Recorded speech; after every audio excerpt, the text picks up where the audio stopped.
Hello, welcome to the After Action Report for Episode 2 of the Second American Civil War series of games. We're currently on Episode 3 right now. So starting out, we're going to be taking a quick overview of the map. For this one, this was a asymmetrical engagement in the town of Wytheville in Western Virginia, not the state West Virginia, the state of Virginia on the western side.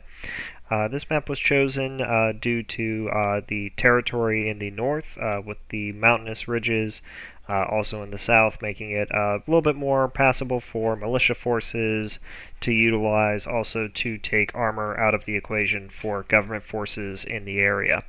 Looking at this, we did have some militias inside of the city for some urban warfare there, but most of the militias would be spread out over the course of the map in this area. So the federal forces originally were not given the top two tiles as part of their deployments. So taking a look at the federal deployments here, what we have is, as previously mentioned, the top two tiles were previously not available to those forces. That area was supposedly under the control of a different division in the area. These federal forces had been deployed to this area for some time. They had previously established forward operating bases, outposts in 3 different areas. Also, they held the objective with fighting off-map to the northwest in the Appalachian Mountains. They had the objective of defending this main highway, the highway of 7781, through the area, and also defending a key airfield down in the southeast of the map in Woodlawn. The federal CIC was very competent in this game, choosing to spread out the forces immediately upon the start of the game, starting out with different redeployments, some of which got a little bit messy, especially off in the east. There were also previously established negotiations to hold a truce not to advance past the ridge line here into the town of Pulaski. With this game, a lot of the militias, some of the militias had the opportunity to pre-plan in advance. Some of them also were not able to have that. They were spread out throughout the map, which in the militia players, all they received was the map to go off of, and in their briefings they were given, if they were in contact with any forces in the area, they could choose to plan with those forces. Interestingly enough, in that game, some of the militias, the militia planning did not entirely go down. Mostly it was fielding of what forces were available to the area and creation of certain code sets to use for future communications in this area. If we go over and look at how the actual game transpired, so this is the map at the end state, and we will be throwing in some screenshots here of how the game actually developed through the AARs, and then have some afterthoughts with that. So if we go through the AARs, as we said previously, we had a ton of redeployments on the federal side.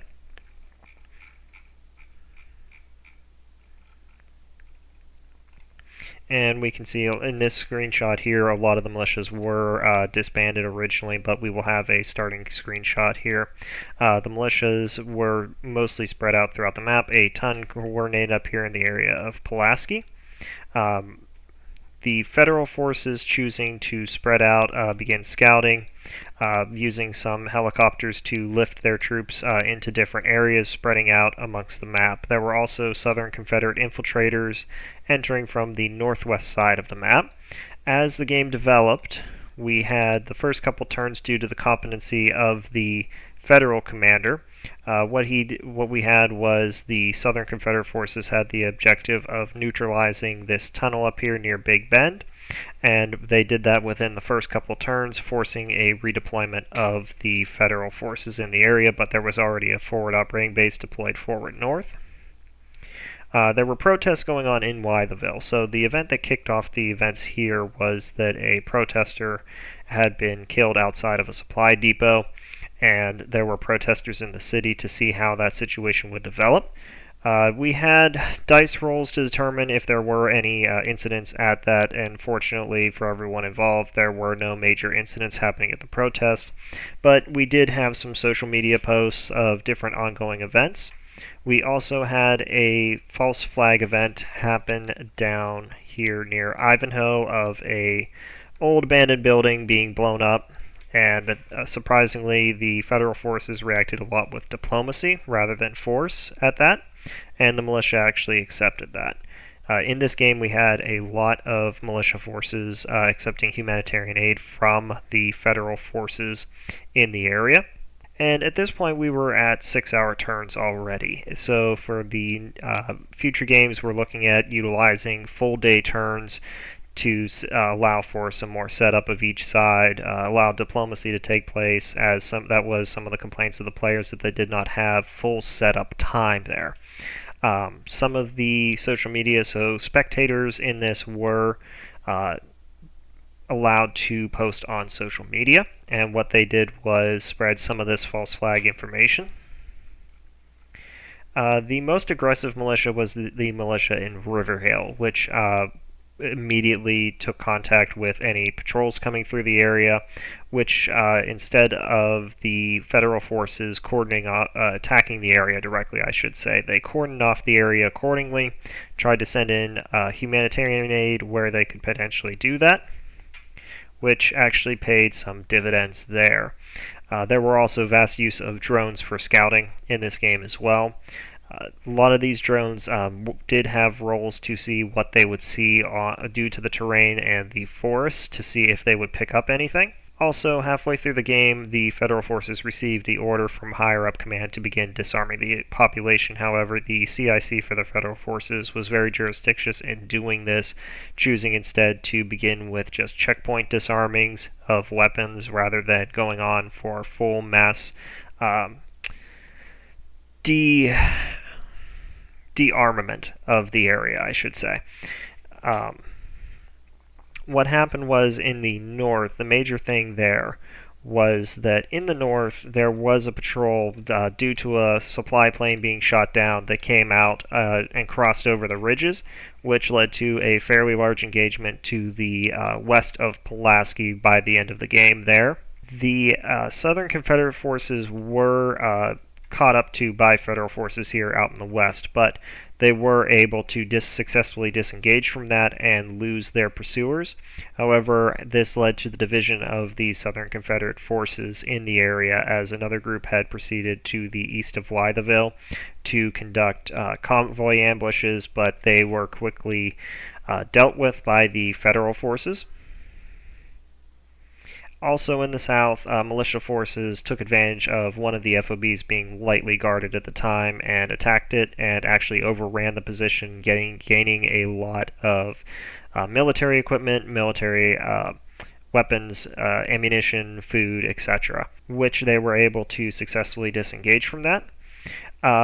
In the east as well, at Barron, the town of Barron was held back and forth between militia and the federal forces of the 2nd Brigade, 3rd Battalion, which they battled back and forth. A couple Bradleys were lost in this engagement, but for the most part, the militia took some heavy casualties there. What the deciding factor was there is that a lot of militias in the area did not rush to their aid and seemed to be hindered by the vast presence of federal forces in the area. We finally did have in Wytheville proper, we had the Petunia militia actually engage with the federal forces. However, they, instead of disengaging, they decided to hold down in their positions, which led to house-to-house fighting and them being completely overrun by federal forces. The most successful area for the militia was in this northeast region by Pulaski, where they were able to piecemeal attack federal forces moving into the area. Federal forces did try and make use of artillery, but they were overpowered by militia forces in that area. Also, at the finale of the game, we did have a small unaligned group here attempt to attack the MSR. However, most of these forces were on their way back after opening up the tunnel, and they were able to overrun an outpost. However, they were quickly dealt with by Federal forces who were returning to the area with armored support, leading to heavy casualties in that engagement. So this is the end state of the game as it currently is. We see Southern Confederate forces over here separated.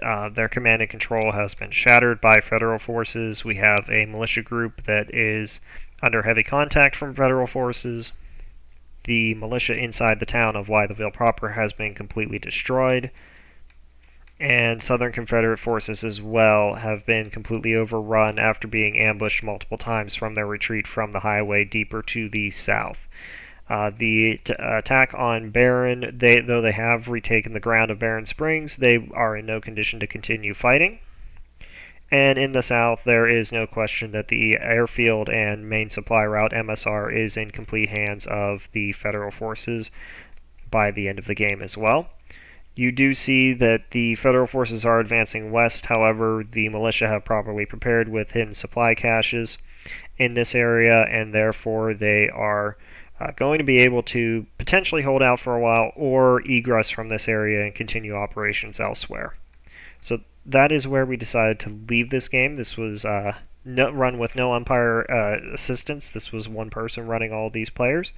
So I decided, to end the game here, as there was no way for the militia to gain some type of cohesive victory over this area as they had in the first episode, where they had completely destroyed the Federal Forces' air assets, completely cut the MSR, and so this is where the game ended here for episode 2. And with episode 3, we will have assistant umpires that will be helping out a lot, which should keep pace of the gameplay going, and we will be looking forward to see how episode 3 pans out.